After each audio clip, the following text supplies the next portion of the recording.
ఆశీర్వదించాలి. ఇవాళ తెలంగాణలో కాలం కలిసి వచ్చి దేవుడు ఆశీర్వదించిండు కాబట్టి ఇవాళ కష్టపడ్డాం. మొన్న ఆయన వచ్చిండు 2 ఏళ్ల తర్వాత, ఏదో మంచి చెప్తాడేమో అనుభవంతో నేను అనుకున్నా. పెద్ద మనిషి కదా, మనం కూడా ఈ మధ్యకాలంలో ఎప్పుడేం అనలేదు.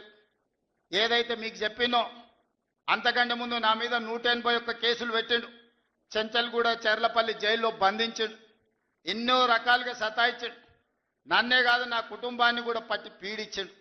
కానీ బాధ్యత వచ్చినాక ఆలోచన చేసిన, నా కోపాన్ని నా బాధను దృష్టిలో పెట్టుకొని ఇవాళ పగ సాధించే కార్యక్రమాలు మొదలు పెడితే ఆయన పై వలగొట్టే పని పెడితే రాష్ట్రానికి నష్టం జరుగుతుందని తూవాన్ పాపన వాడు పోతాడు. పోని మనం మంచి పని చేయాలి.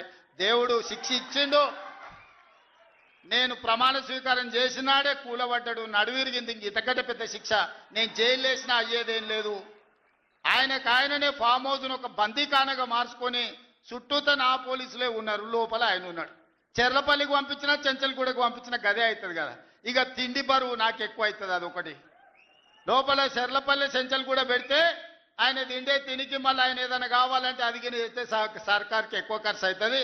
తిండి ఆయన సంపాదించేది ఇన్నా ఫామ్ హౌస్లే ఒక బందీఖానగా పెట్టుకొని చుట్టూతో మన పోలీసులే పహారా కాస్తున్నారు. ఇక ఆయన చేసిన పాపాలకు ఆయననే పోతాడని ఊరుకున్నా. ఎప్పుడన్నా ఏమన్నా అన్నానా? ఏమన్నా అన్నానే? ఎప్పుడన్నా ఏమన్నా అన్నానా? మీరు చెప్పురు. ఇక్కడ పాత్రికేయ మిత్రులు ఉన్నారు అందరు, నాకు కూడా దోస్తులే కదా వాళ్ళందరూ. చెప్పురు. ఎప్పుడన్నా ఏమన్నా అన్నానా? ఒక్క కేసు అయినా పెట్టినా? పోనీ ఈ జిల్లాలో ఎవరి మీద నన్ను ఒక కేసు పెట్టినా? ఎన్ని పాపాలు చేసారు వాళ్ళు ఎమ్మెల్యేలు మంత్రులు మీకు తెలుసు కదా. ఎంతమంది ఆస్తులు గుంజుకున్నారు మీకు తెలుసు కదా. ఎవరినన్నా నేను కక్షతోనేమన్నా చేసినా?